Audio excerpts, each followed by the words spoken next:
बोला घायल तो यहां हर एक परिंदा है, घायल तो यहां हर एक परिंदा है, और जो फिर से उड़ सका केवल वही जिंदा है। नमस्कार प्यारे बच्चों, देखो मैंने सीटी न्यू सीटी है उस पर कई दिन से आज पहली बार वीडियो बनाई है। ठीक है, जब तक कोई कंडीशन क्लियर नहीं होती तो उससे पहले भी एक आध बार मैंने बताया है कि भाई ये हो सकता है, ये हो सकता है, लेकिन आज जो हम बातें करेंगे वो लगभग टू द पॉइंट और एक्यूरेसी उसमें ज़्यादा रहेगी। देखो सबसे पहले हम बात करते हैं कि नेस सीईटी का नोटिफिकेशन कब आने वाला है और उसमें बदलाव क्या क्या होने वाले हैं। एस्टेट 7 और 8 दिसंबर का है, ठीक है, उसको पास करना अनिवार्य क्यों है? क्योंकि जो भविष्य की 2024-25 की जो भी भर्तियां आनी है वो या तो सीईटी बेस पे आनी है या एस्टेट बेस पे आनी है। ठीक है, इसमें एक लाइन और जोड़ लेना कि HKRN वाले जो कैंडिडेट हैं, बेटा इसमें HKRN नहीं लिखा, HKRN के जो कैंडिडेट हैं उनके लिए भी एस्टेट और सीईटी क्यों अनिवार्य है, ठीक है, उस पर भी चर्चा करेंगे। एक 2024-25 में जो बार बार जो भी ये जो अखबार पत्रिकाएं हैं, जो भी जनसंचार के जितने भी माध्यम हैं, उनमें 50,000 प्लस नया नोटिफिकेशन फलानी भर्ती, तो उस पर भी थोड़ी सी कितनी सच्चाई है चर्चा करेंगे। जेवीटी टीजीटी की नई भर्तियां कितनी कितनी आने वाली हैं। कॉमर्स ग्रुप 6 का एक कोर्ट केस था, उसका क्या हुआ, ठीक है, उसका कोर्ट केस में भाई उसमें क्या पॉइंट निकल के आए, ठीक है, उसका क्या होने वाला है, कब तक रिजल्ट आने वाला है, और उसके बाद जो सी ग्रुप के जो बचे हुए एग्जाम हैं उनकी डेट कब तक आने वाली है। तो इन सारी बातों पर हम केवल स्टेप बाय स्टेप और संक्षिप्त चर्चा करेंगे। ठीक है, तो सबसे पहले हम बात करते हैं, देखो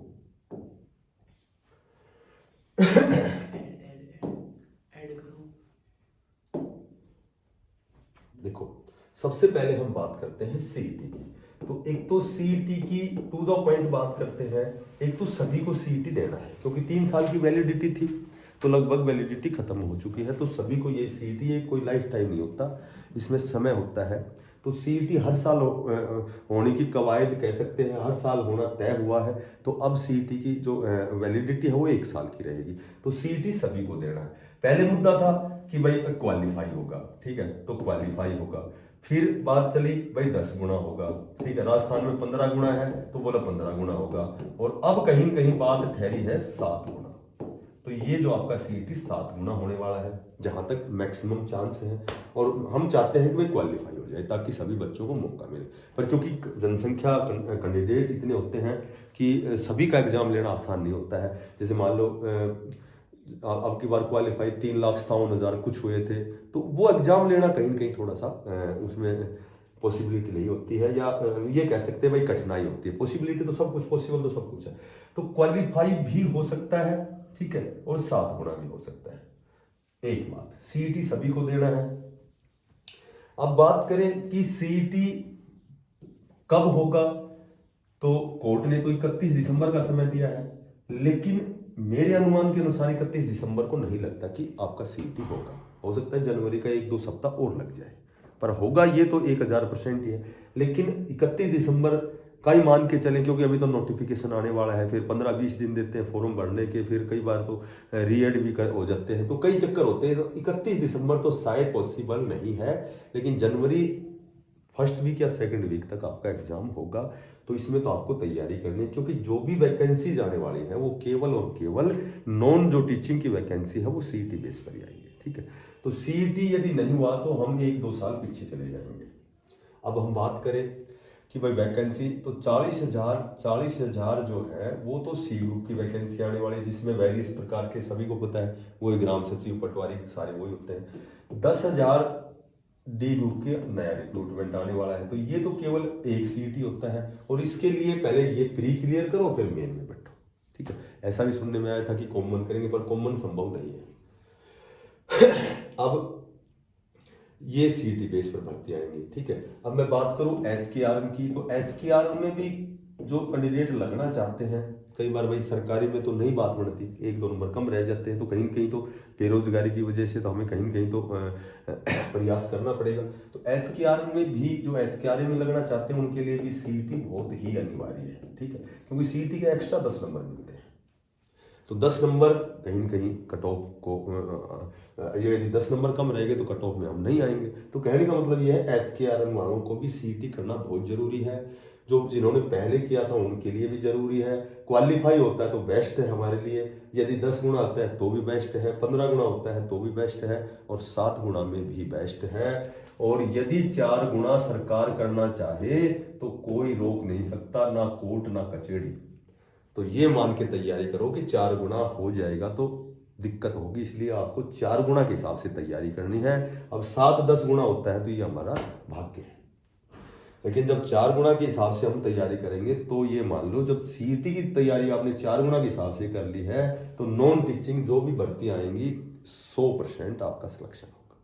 क्योंकि यहाँ 4 गुना की जब आपकी एलिजिबिलिटी है, आप में योग्यता है, ठीक है, तो यहाँ तो सेम ही तैयारी तो सेम वही सारे मैथ रीजनिंग हिंदी इंग्लिश वही हरियाणा जी की सारी चीज़ HSSC के सारे एग्जाम ही सेम पैटर्न पे आते हैं, चाहे वो कांस्टेबल का हो, चाहे वो हेड कांस्टेबल का, चाहे वो सब इंस्पेक्टर लेवल का हो। अब हम बात करें एस्टेट की, तो एस्टेट की यदि बात करें तो बिल्कुल सही बात है कि ये लाइफ टाइम है लेकिन नए बच्चों को तो ये करना पड़ेगा, और ये है 7 से 8 दिसंबर का, ठीक है।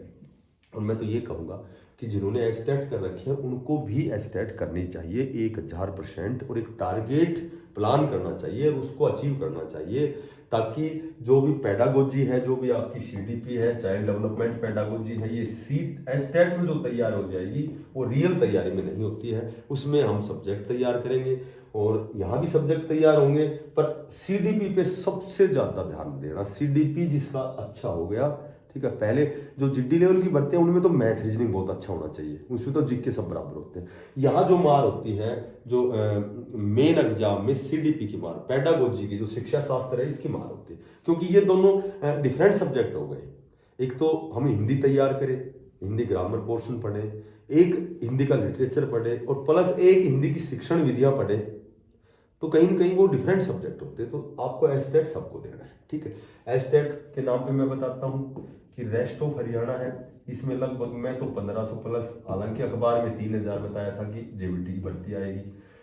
मैं TGT की बात करूं तो उसमें तो 4500 थी, लेकिन 8032 ऐसे पद हैं जो मैंने खुद पढ़े हैं, ये इनकी स्वीकृति मिल चुकी है मंत्रालय द्वारा। तो ये टीचिंग जो पद हैं उनमें ROH के, JBT के और TGT के, और ये कब होंगे आपके, जब आपका एस्टेट होगा, ठीक है। और एस्टेट जिसका हो गया उसका लॉन्ग टाइम लाइफ टाइम है, उसको करने की जरूरत नहीं है। लेकिन यदि सभी करते हैं जो इनमें लगना चाहते हैं उनको एस्टेट का एग्जाम देना चाहिए, ये मेरा पर्सनल आपको सजेशन, ठीक है। अब हम बात करें,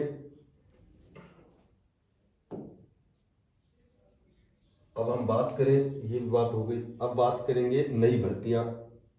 तो नई भर्तियां मैंने बता दी। कॉमर्स ग्रुप की यदि मैं बात करूं तो कॉमर्स ग्रुप की अब डेट छोटी छोटी मिल रही है, ठीक है। तो अब 12 नवंबर डेट मिली है, नेक्स्ट जो कल की सुनवाई थी तो 12 नवंबर इसकी डेट मिली है। इसका मतलब कहीं न कहीं जैसे HSSC ने मांगा है कि भाई हमें थोड़ा सा इस पर अध्ययन करने दो, तो कोर्ट ने इसका जो समय है वो 12 नवंबर नेक्स्ट डेट दी है। तो लगभग मैं तो ये मानता हूँ 12 नवंबर को आपका ये सॉर्ट आउट हो जाएगा और आपका रिजल्ट आपको बहुत जल्दी देखने को मिलेगा कॉमर्स ग्रुप में, जो 1296 पद है। बचे हुए एग्जाम की यदि मैं बात करता हूँ तो बचे हुए जो आपके एग्जाम है C ग्रुप के, नेक्स्ट वीक में जो कल से मंडे आएगा उस वीक में ये आपकी डेट आ जाएंगी लगभग, जो भी बचे हुए एग्जाम। तो विद इन वो 10 से 15 दिन में आपके सारे एग्जाम कंप्लीट हो जाएंगे। अब आपसे एक लास्ट मेरी रिक्वेस्ट है कि एक छोटा सा टारगेट था कि भाई धनतेरस 29 तारीख तक मुझे 10K सब्सक्राइब करने थे। यदि आपको वीडियो अच्छी लगे तो ज़्यादा से ज़्यादा सब्सक्राइब करना, ठीक है। और एक कमेंट्स भी आया था मेरे पास कि भाई आप व्यू लेना चाहते हैं इसलिए ये वीडियो बनाते हैं। भाई ये तो 1000% सत्य है, पहले मैं बता चुका हूँ। बिना व्यू तो मैं क्यों अपडेट दूंगा, क्यों जानकारी इकट्ठी करूँगा। हाँ, इतना ज़रूर है कि कोशिश ये करता हूँ कि मैं लेटेस्ट और या फिर स्टिक जानकारी, जो भी इंफॉर्मेशन जो बिल्कुल एक्यूरेसी जिसमें है वो देना चाहता हूँ, ताकि आप मेरे से ज़्यादा जुड़ो। क्लासें भी हमारी स्टार्ट हो चुकी हैं, तो मैं चाहता हूँ कि ज़्यादा से ज़्यादा आप हमसे जुड़ो, ठीक है। तो ज़्यादा से ज़्यादा जुड़ोगे और वो केवल एक वीडियो में गलत बता के अगर मैं 5000 व्यू लेता हूँ तो मैं 5000 रुपये नहीं कमाऊँगा, ठीक है। मैं केवल ये चाहता हूँ कि भाई कट ऑफ को छोड़ के बाकी जानकारी मैं गलत देने की कोशिश नहीं करता। कट ऑफ गलत नहीं बताता, लेकिन एक अध्ययन अलग चीज़ है कि भाई कोई चीज़ एक आध नंबर ऊपर नीचे हो जाए। हर कट ऑफ भी गलत नहीं होती किसी की, और हर कट ऑफ भी सही नहीं होती। तो मैं जानकारी इसलिए देता हूँ कि मैं व्यू लूँ, मैं ज़्यादा से ज़्यादा यूट्यूब पे जुड़ जाऊँ, ज़्यादा से ज़्यादा आप मेरे को अप्रिशिएट करें, मुझे मोटिवेट करें, तो उसमें एक अलग ही आनंद होता है। देखो हर चीज़ पैसा नहीं होता है। जितने भी, देखो एक बात बताता हूँ आपको, जितने भी बहुत बड़े स्तर पर नेता होते हैं, तो नेताओं के पास पैसों की कमी नहीं होती। वो कितने टिकट लाने में खर्चा, फलाना खर्चा, लेकिन वो कहीं न कहीं जीत के वो क्या नाम कमाना चाहते हैं। तो कहने का मतलब ये कोई न कोई कहीं न कहीं हम जैसे नाम कमाना चाहते हैं, तो उसमें चाहे आप व्यू समझो उसको, या भाई मैं आपको सही जानकारी दूँ, आप मेरे को ज़्यादा से ज़्यादा देखें, तो कहीं न कहीं वो एक उस स्तर पर चला जाता है कि पैसे सब कुछ नहीं होता। पैसे तो गलत जानकारी देख के तो कितने, एक बार कमाऊंगा, दो बार, तीसरी बार तो अवॉइड कर दोगे, भाई ये तो ऐसे अनावश्यक बकवास करता है। तो कोशिश ये होती है कि सही जानकारी दूं, और उसके पीछे कारण ये होता है कि आप ज़्यादा से ज़्यादा मुझे सब्सक्राइब करें, लाइक करें, मुझसे जुड़े, ताकि मैं और अच्छी अच्छी नई नई अपडेट, बढ़िया बढ़िया क्लासें और सारी जानकारी आप तक मैं पहुँचाऊँ। और फिर आपसे निवेदन है कि इसको ज़्यादा से ज़्यादा शेयर करना, सब्सक्राइब करना। बेस्ट ऑफ लक सभी साथियों को, धन्यवाद, राम राम।